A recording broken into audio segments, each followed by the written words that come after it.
Shalom saudara-saudara. Kalau saudara-saudara bertanya kepada orang yang tidak percaya Tuhan atau yang ateis, mengapa mereka tidak mau percaya Tuhan? Maka kebanyakan jawaban mereka adalah penderitaan. Mereka melihat penderitaan di dunia ini sehingga mereka ragu, mereka tidak percaya akan adanya Tuhan. Tapi kalau kita bertanya kepada orang-orang yang kerohaniannya baik, kapan mereka paling bertumbuh di dalam iman mereka? Kapan waktu mereka paling dekat dengan Tuhan? Maka saudara-saudara akan terkejut, kebanyakan dari mereka akan menjawab pada waktu penderitaan. Hari ini kita akan belajar satu tema yang saya beri judul Malam yang Gelap bagi Jiwa. Sebelumnya mari kita berdoa. Tuhan, kami bersyukur untuk hari ini. Kami percaya hari ini akan berlangsung sebagaimana Tuhan berdaulat atas hidup kami. Oleh sebab itu Tuhan, pada waktu kami menghadapi kelancaran atau kami menghadapi kesukaran, berikanlah kami iman yang teguh lewat kebenaran firman Tuhan. Pakai hamba-Mu di dalam nama Tuhan Yesus. Saudara-saudara, malam yang gelap yang saya maksud itu berasal dari istilah seorang hamba Tuhan bernama Saint John of the Cross. Dia adalah seorang biarawan yang ingin mereformasi gereja di Spanyol tetapi mengalami penolakan. Akhirnya dia dipenjara, dia mengalami masa-masa yang sukar. Lalu dia menuliskan sebuah buku yang dia beri judul seperti itu. Nah, saudara-saudara, malam yang gelap bagi jiwa adalah momen di mana Tuhan itu menjauh dari kita. Di mana bukan karena kita yang berdosa atau menjauh dari Tuhan, memang kita pernah mengalami masa seperti itu, tetapi yang Saint John maksudkan adalah masa-masa di mana kita ingin mendekat kepada Tuhan. Kita memakai semua kiat-kiat yang sudah kita pelajari. Kita berdoa, kita memuji Tuhan, kita mendengar khotbah, tetapi terasa hambar. Lagu-lagu yang dulunya membuat hati kita sukacita, kok terasa hambar. Kalau saya ilustrasikan, seperti ada sepasang suami istri yang masa pacarannya begitu akrab, begitu dekat.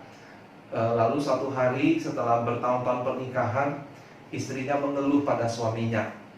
Mereka sedang di dalam sebuah mobil, sang suami sedang mengendarai mobilnya, istri duduk di sebelah. Lalu istrinya bilang, "Say, kenapa ya kok kita terasa makin jauh?" Lalu si suami bilang, "Siapa yang menjauh?" Nah, dalam hal ini, dalam masa malam yang gelap, Allah lah yang justru menjauh. Nah, saudara-saudara, orang-orang Kristen, orang-orang yang percaya kepada Tuhan akan selalu mengalami masa ini. Kalau seseorang baru percaya kepada Tuhan, biasanya itu disebut masa bulan madu, masa yang terasa akrab dengan Tuhan. Menyanyi satu dua buah lagu terasa begitu intim dengan Tuhan. Tetapi Tuhan akan membawa setiap orang melalui masa yang sukar untuk mendewasakan imannya. Dan inilah yang Saint John maksud dengan malam yang gelap bagi jiwa. Saya menemukan, saudara-saudara, memang di dalam kitab Mazmur ada banyak sekali momen di mana para penulis Mazmur menghadapi malam yang gelap bagi jiwa ini. Saya akan bacakan salah satunya. Mazmur 10 ayat 1. "Mengapa engkau berdiri jauh-jauh ya Tuhan, dan menyembunyikan dirimu dalam waktu kesesakan?" Ini adalah keluhan pemazmur yang merasakan Tuhan itu berdiri jauh-jauh, menyembunyikan diri dalam waktu-waktu kesesakan. Nah, saudara-saudara, seorang teolog bernama Walter Brueggemann pernah berkata bahwa kitab Mazmur itu ada dua jenis. Yang pertama adalah Mazmur orientasi. Isinya adalah Mazmur-Mazmur yang membawa kita kembali kepada Tuhan, yang mengorientasi kita kepada Tuhan. Tetapi yang bagian kedua adalah yang disebut Mazmur disorientasi, yaitu Mazmur di mana penulis Mazmur merasa hilang arah, hilang harapan, merasa saya tidak tahu lagi harus berbuat apa. Yang menariknya, saudara-saudara, ternyata jumlah Mazmur disorientasi lebih banyak daripada Mazmur orientasi. Artinya saudara-saudara, para penulis Mazmur banyak mengalami pertumbuhan iman ketika Tuhan membawa mereka melewati malam yang gelap bagi jiwa ini. Seperti Mazmur 10 yang barusan saya bacakan. Nah saudara-saudara, malam gelap yang bagi jiwa, apa yang bisa kita lakukan? Hanya satu, yaitu menunggu. Saya tahu kata menunggu adalah pekerjaan yang kata orang paling membosankan. Dan kata ini sangat tidak populer bagi gereja. Karena gereja berusaha seringkali ingin menolong orang dengan cepat, memberikan solusi yang cepat.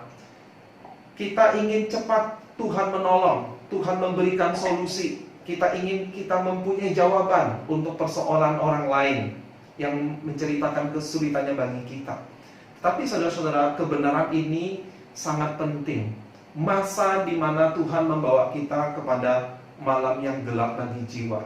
Masa di mana kita tahu Allah ada, tetapi dia menjauh.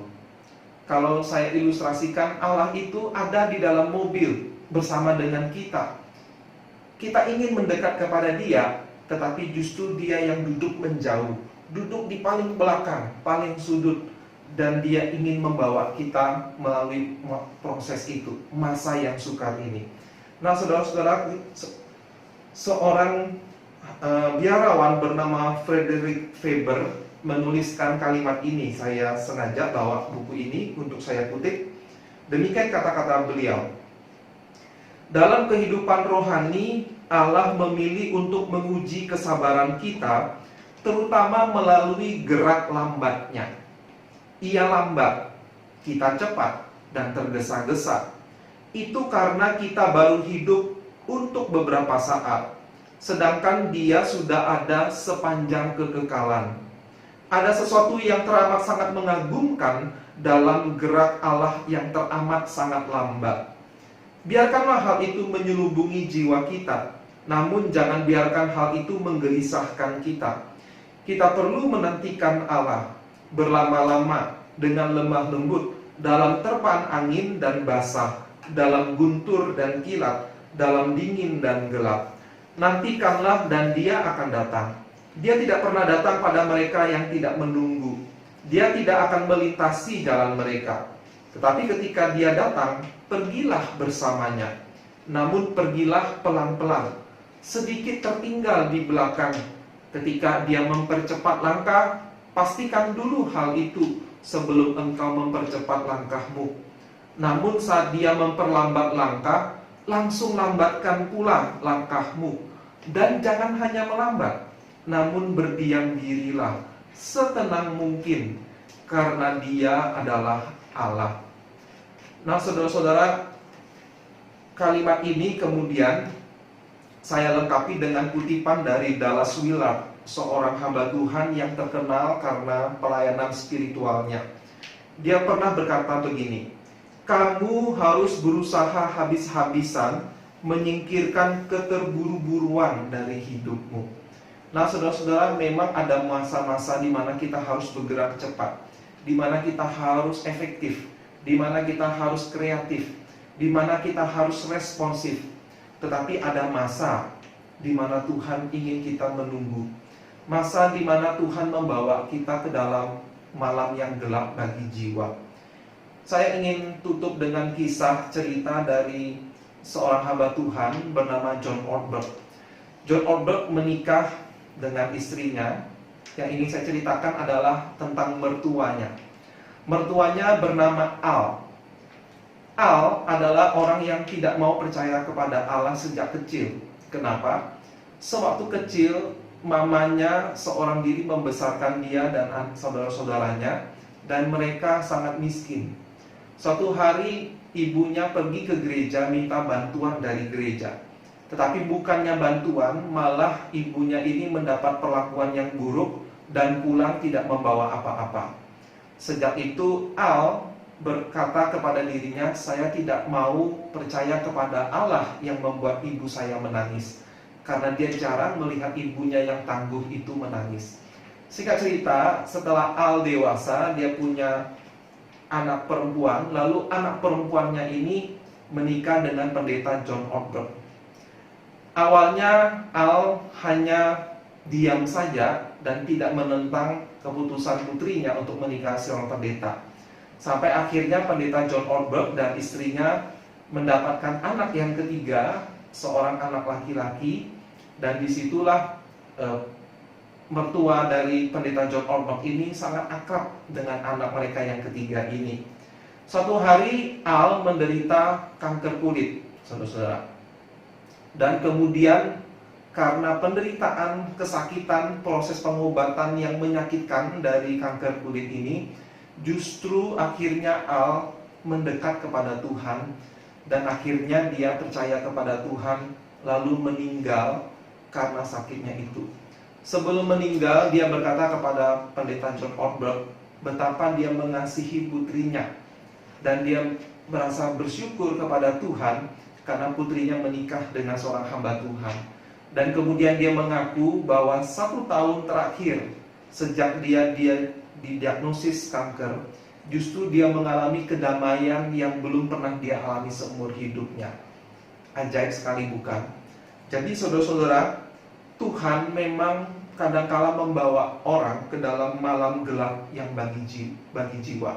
Kalau kita ingat dengan Mazmur dari Daud, Mazmur 23, ada satu kalimat pemazmur berkata, sekalipun aku berjalan di dalam lembah kekelaman, aku tidak takut bahaya, karena gadam engkau beserta dengan aku. Jadi ini menunjukkan bahwa Daud memahami ada kalanya Tuhan memang membawa orang-orang yang beriman padanya ke dalam lembah kekelaman. Tetapi kita tahu Allah selalu beserta dengan kita. Mari kita jangan buru-buru. Mari kita menunggu. Kalau saudara saat ini sedang dalam malam yang gelap bagi jiwa, jangan putus asa. Nantikanlah dia pasti akan datang kembali. Malam yang gelap pasti akan berlalu, fajar akan kembali menyingsing. Kiranya Tuhan memberkati. Sampai jumpa.